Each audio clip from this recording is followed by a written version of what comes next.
Quousque tandem, actionnaire principal, abutere patientia nostra.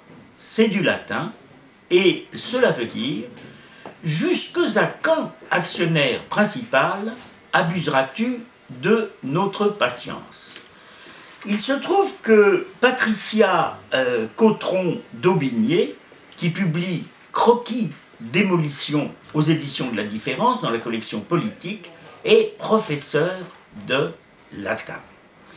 Et donc la question fameuse de Cicéron, quousque tandem Catilina abutere patientia nostra, convient à ce livre à condition de changer Catilina en actionnaire principal.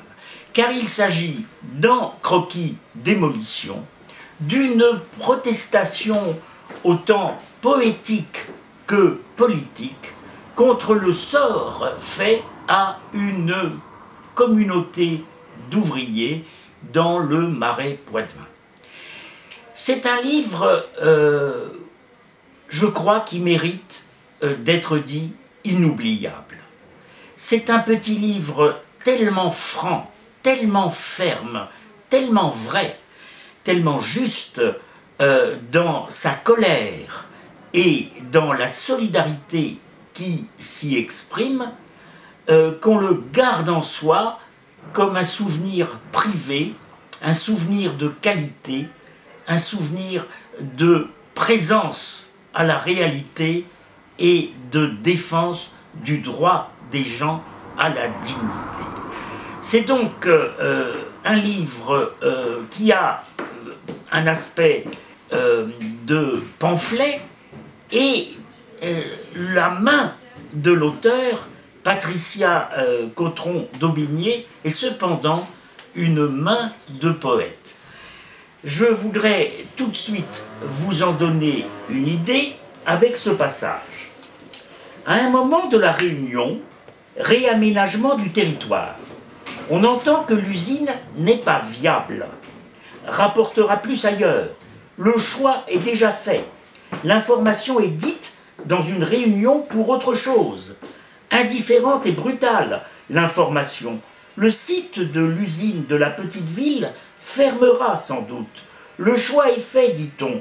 On entend, dit-on, sans doute, et fermera, puis fermera seulement ce que l'on imaginait. Et pourtant, de ce que l'on a entendu, fermera, pas viable, que l'on savait un peu dans la réunion avec tous les mots, tant d'hommes sur le carreau. Quelque chose tourne dans le corps, dans le ventre. La phrase « respirer fort, respirer et tenir les larmes » là, à l'intérieur. On a entendu, et le corps aussi, la phrase tourne dedans, un mal, un engrenage qui brûle, tourne mal, respirez fort. On est celle qui écrit, la fille, la compagne, un travail ailleurs, et dans le ventre soudain, comme un rétrécissement de vivre. Et la colère aussi. Qu'est-ce qui fait du travail? Son absence, la rétractation, tant sur le carreau, c'est du froid partout, et lavage à grandes eaux. Les hommes seront où? N'entreprennent pas les ouvriers, ils font, écrit Patricia Cautron d'Aubigné. Et cet homo faber qui est relégué, qui est expulsé de son usine, l'auteur de Croquis démolition en donne un portrait polyphonique qui est émouvant et, je dirais, conscientisant.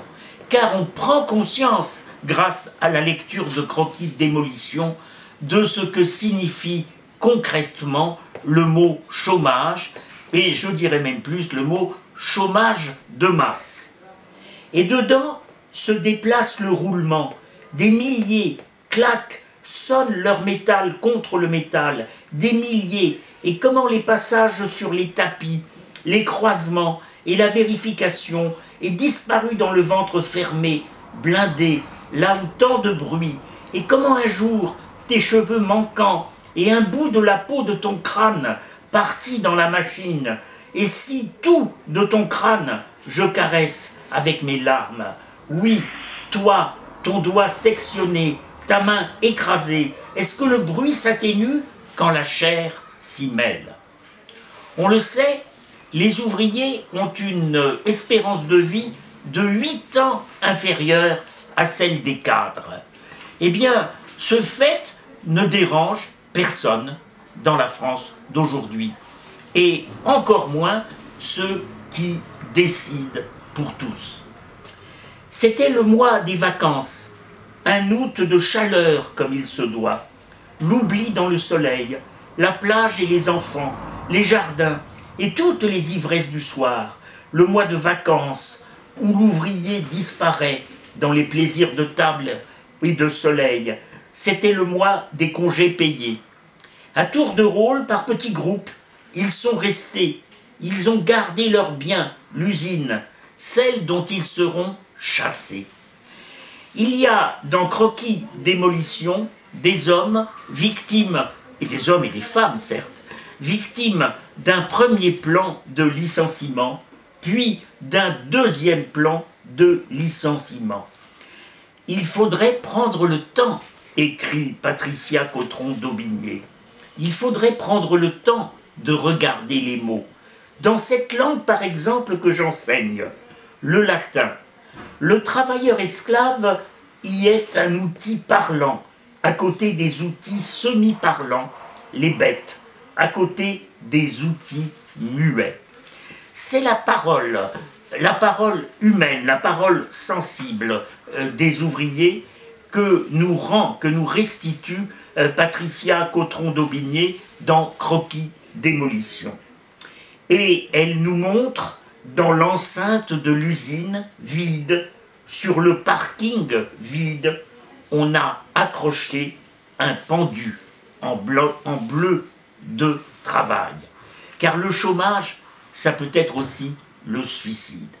Et cette tragédie collective, elle est racontée, elle est montrée, elle est définie par Patricia Cautron d'Aubigné dans Croquis démolition, de façon si sûre qu'on voudrait l'entendre et le voir sur une scène de théâtre.